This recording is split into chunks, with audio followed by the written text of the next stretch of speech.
大家好，欢迎收看爱上电子。今天咱们看一下14051B 这个单刀8致模拟开关。这个芯片呢，一共是16个引脚，它的16角是供电，供电电压在3伏到18伏，8角是接地。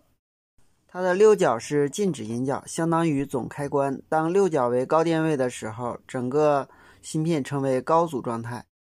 当6角为0的时候，通过9、10、11，也就是 A、B、C 端子的高低电平来控制它的1角、2角、3角、4角、5角、15角、14角、13角和12角，分别与我们这个3角相通，相当于一个单刀8致开关。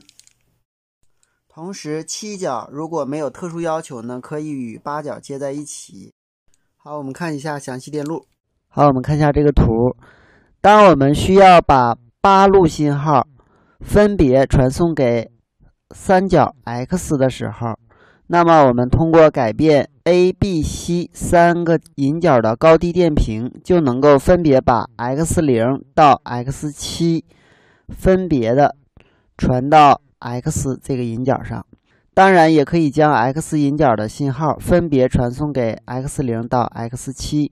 我们看这个图就比较容易明白。6角呢是禁用引脚，当6角为0的时候，芯片正常工作；当6角为高电平1的时候，那么整个芯片呢停止工作，呈现高阻的状态。好，我们看一下这个表。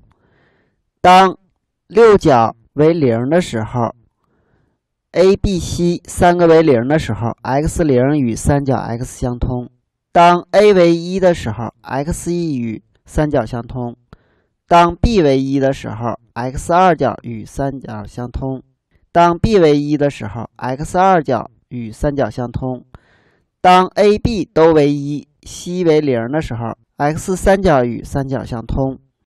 下边以此类推，都是一样的。当 A、B、C 都为1，X7 角与3角相通。